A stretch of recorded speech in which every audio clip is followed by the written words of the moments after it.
It's really fascinating, all this material you've given us.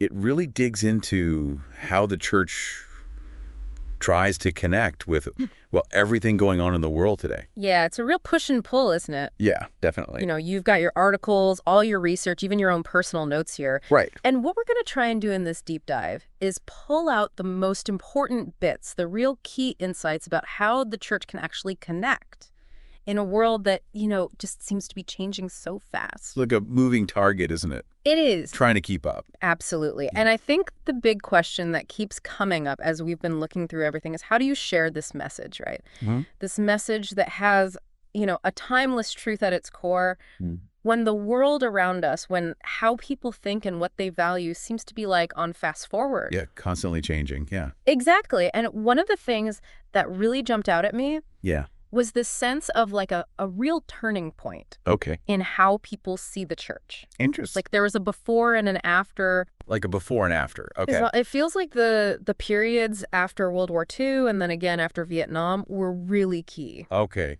We saw all these shifts in society happening, right? Yeah. Crime rates went up, more divorces. Right.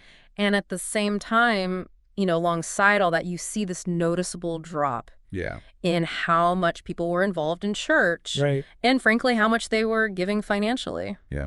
Tithing and offerings and all that, the bottom line. The bottom line, yeah. And I think the real insight here is that the church started to lose, you might call it its social capital. Okay.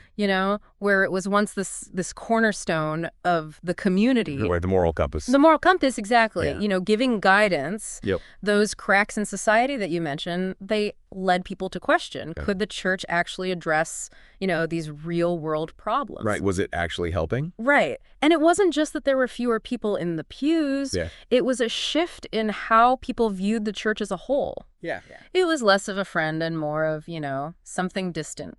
Right. Even irrelevant. Yeah. And that word irrelevant keeps popping up in a lot of these sources. It's like the church went from being seen as helpful to maybe a little suspicious and then finally to, not even understanding or speaking to the things people were dealing with. Right. So the big question is, how do you fix that? How do you fix it? Exactly. Yeah. And that's where this idea of contextual evangelism starts to become really, really important. So give me the quick rundown. What is that?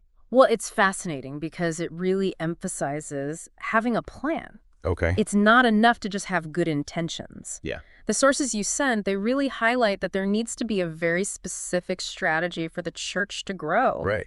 And for people to really embrace the message. Because without that strategic focus, you can have a lot of activity, a lot of busy work. Right. That doesn't actually lead to, the kind of connection or conversion that's hoped for. Right. So how did we get here? Like, why this big shift? Why did people start to see the church this way? Well, the sources point to these massive sociocultural changes that have been happening for the last 40 years or so. Okay. And they often get lumped together under this term modernity. Yeah. And within modernity, there's this process called secularization, which then can lead to secularism. So it's like this kind of chain reaction. Okay, one building on the other. Exactly. And to give you a sense of just how big this is, there's this amazing statistic. Okay. Since 1900, the number of people globally who say they're atheistic or non-religious has grown dramatically. Wow. They're now the second largest group in the whole world. Really? Right after Christians. Wow. Which just goes to show that, modernity, secularism, they're all connected. They're all connected, but they're different pieces of this puzzle. Different pieces, yeah. And the sources highlight 5 key areas where we see these sociocultural changes in action. Let's dive in. Okay. Hit me with number 1. All right, number 1 is changes in authority. Oh. And it's like people have moved away from just automatically trusting those traditional figures of authority.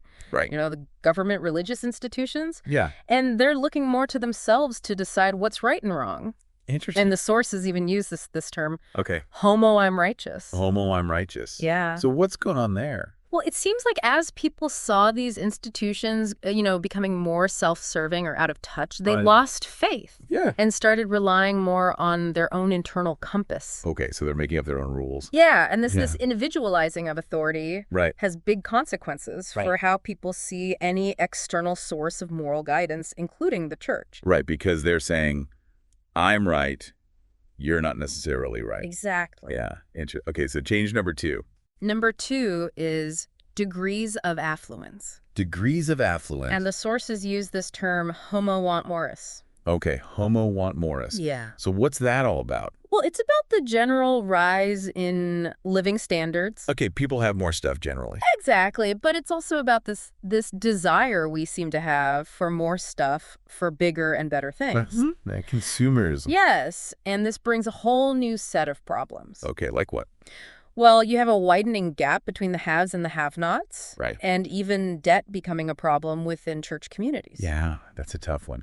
And it's interesting because, you know, these attitudes of affluence can subtly influence the church itself. In what way? Sometimes the focus can shift to catering to the needs of existing members who have resources. Yeah. And that can be at the expense of reaching out to those outside the church who might be struggling financially. Yep. Okay, that makes sense. So what's the third big change? Number 3 is changes in technology. The rise of Homo electronicus. Homo electronicus. Okay.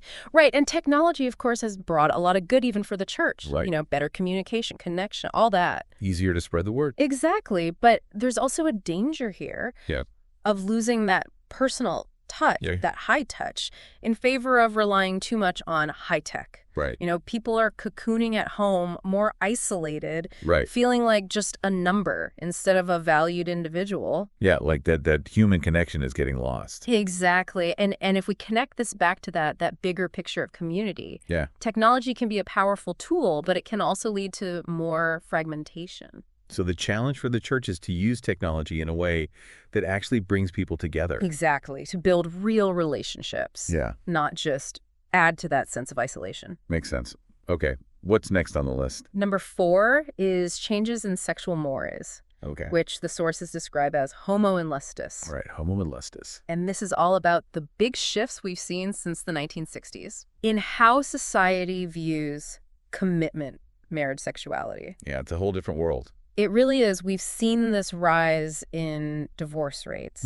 And sexual innuendo is everywhere. Everywhere. In the media, even in everyday conversations. Yeah, you can't avoid it.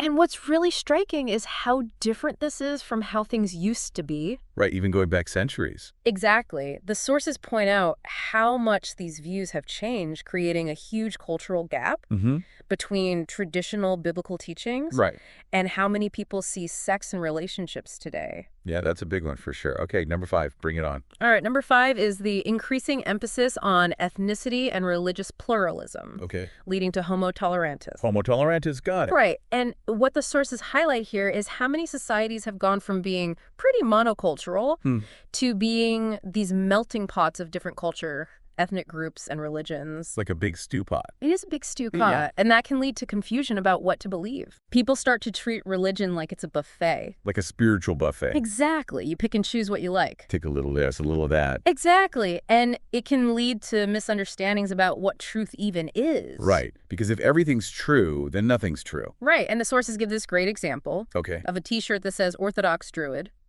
Orthodox Druid, that's a new one. Right. It just shows that kind of pick and choose approach to belief.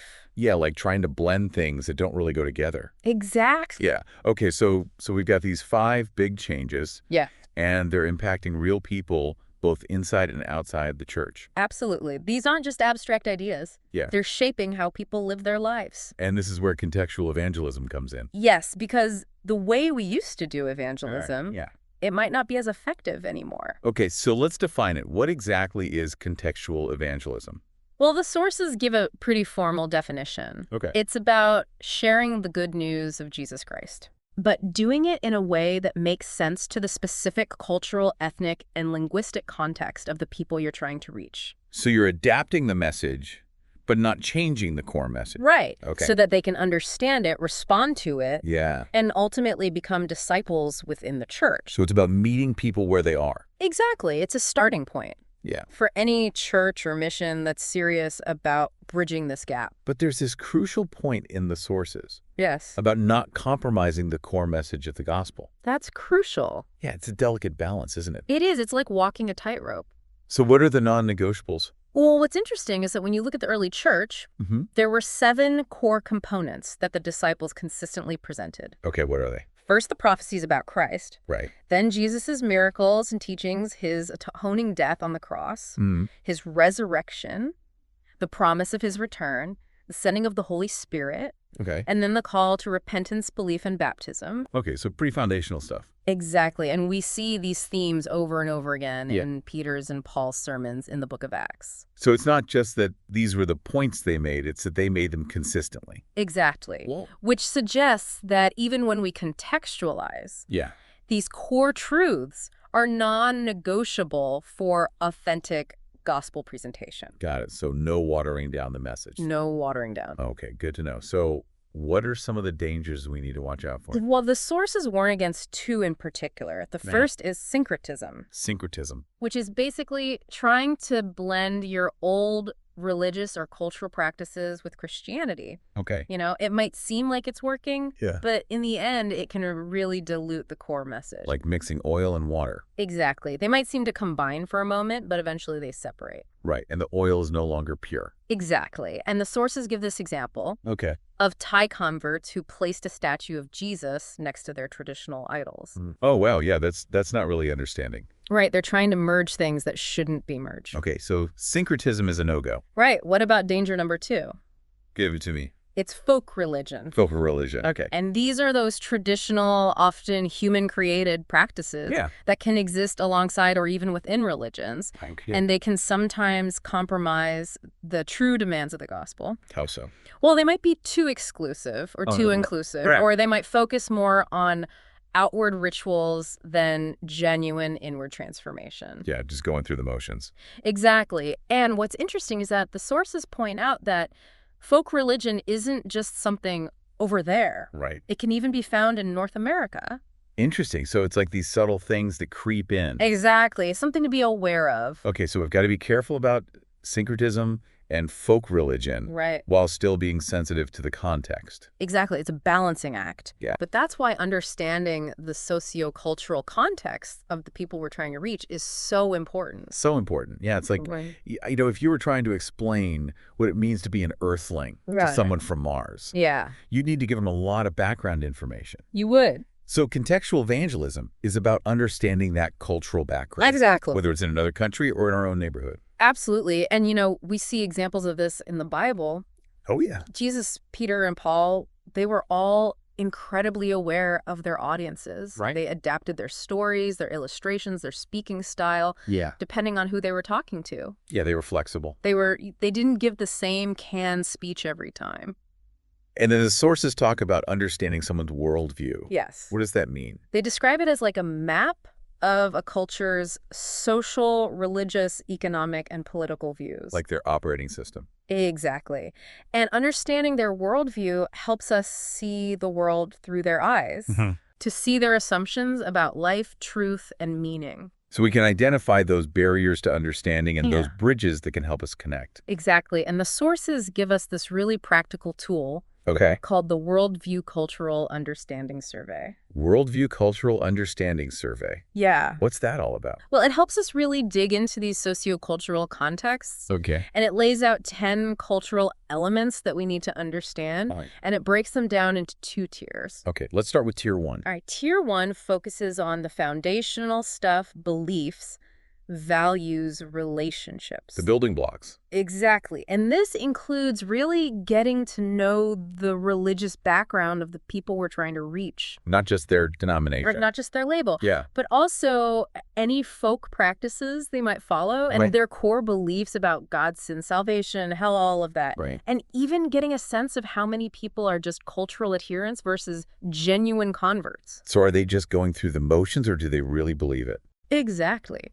We also need to understand their core values. Like what they consider good and bad. Right, what's important, what's not important. Yeah, what do they admire? And then we need to understand their concepts of personhood and personality traits. Okay. Like who's considered important in their society. Yeah. What's the social structure like? Right. What are the norms for politeness? And being careful not to stereotype? Absolutely.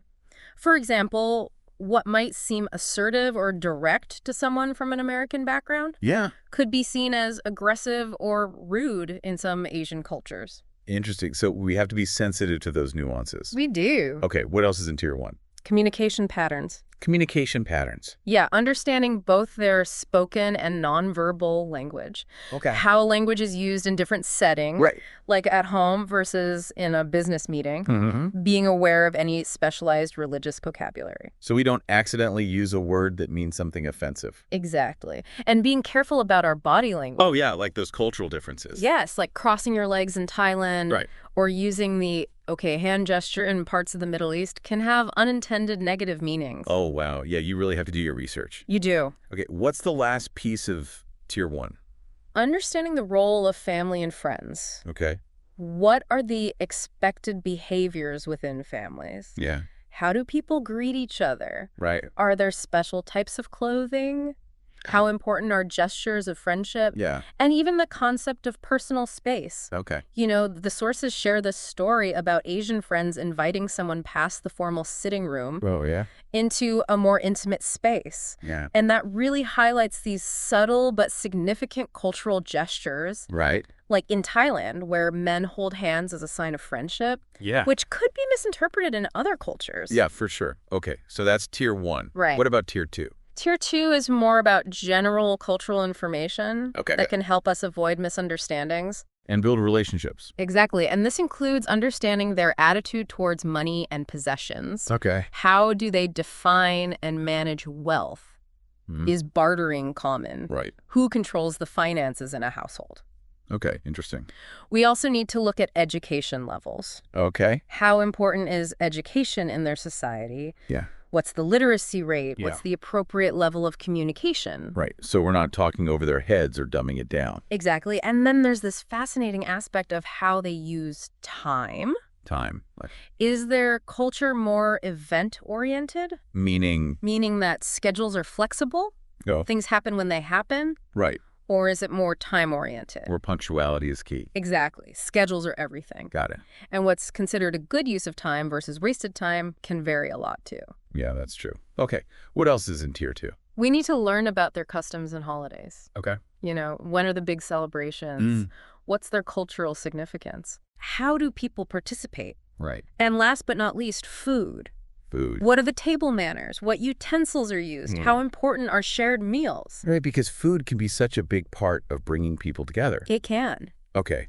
So we've laid the groundwork. We've got all this information about the context. Yes. Now what?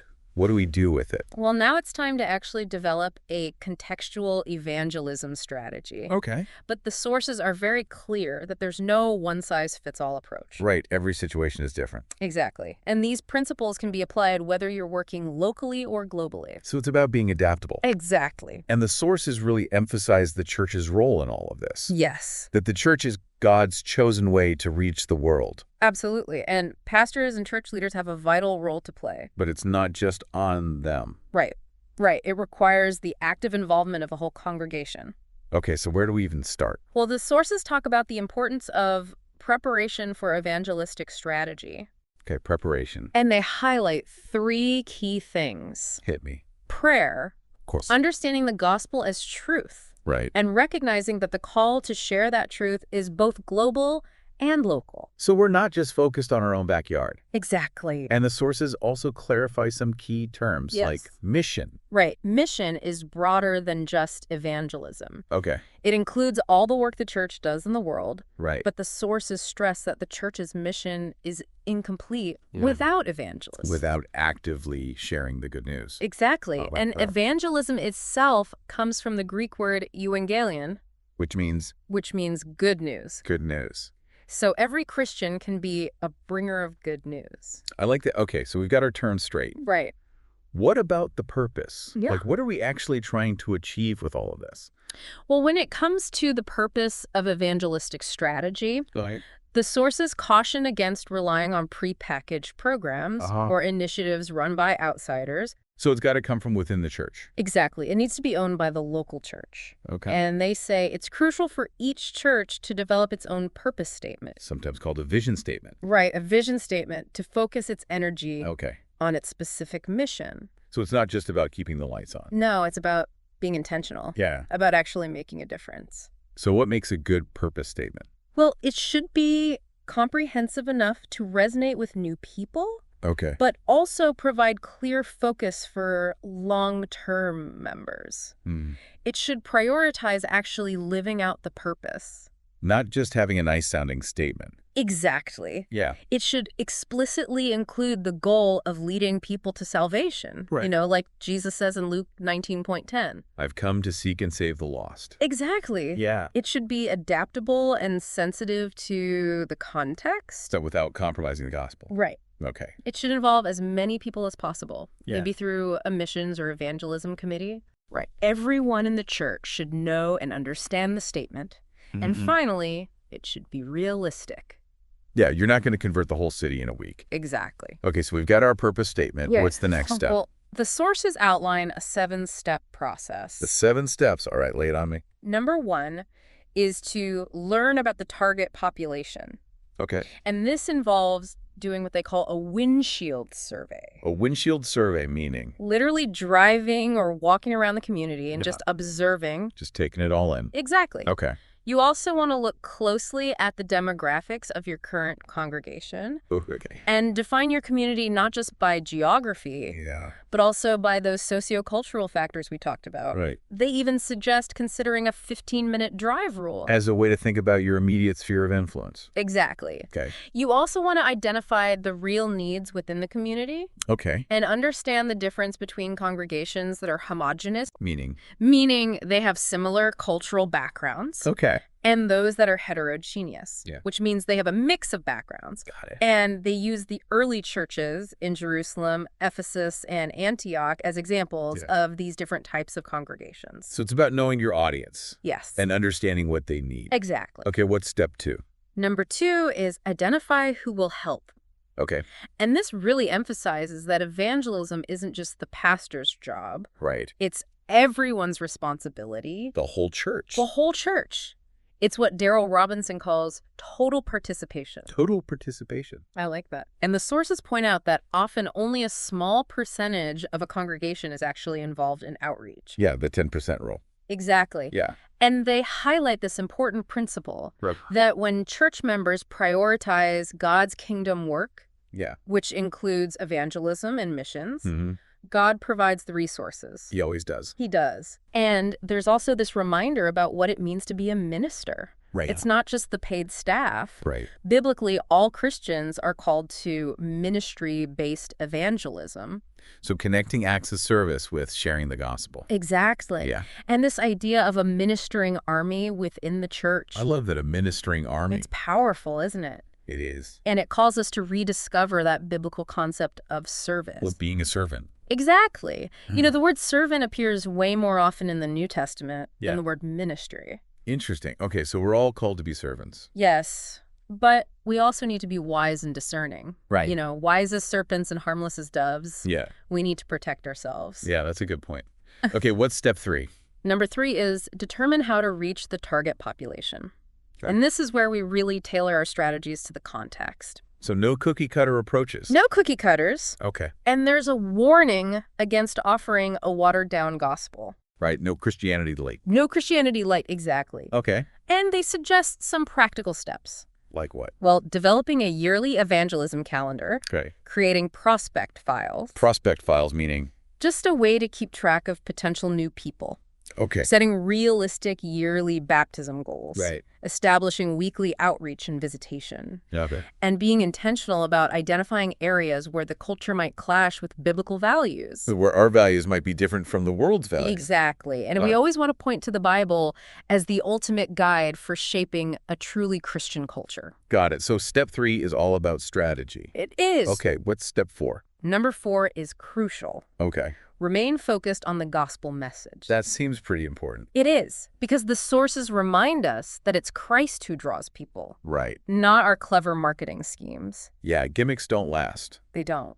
So what's the key takeaway here? We need to make sure we're clearly communicating the core of the gospel. And helping people understand its relevance. So what are the essentials? We need to talk about the Creator God, Right? the person and work of Jesus Christ, Yeah. the empowering presence of the Holy Spirit, Okay. and the Bible as our source of truth. The foundation of our faith. Exactly. Okay, that's step 4. Yes. What about step 5? Number 5 is provide training. Training. Okay. And they highlight the example of the early church in Antioch.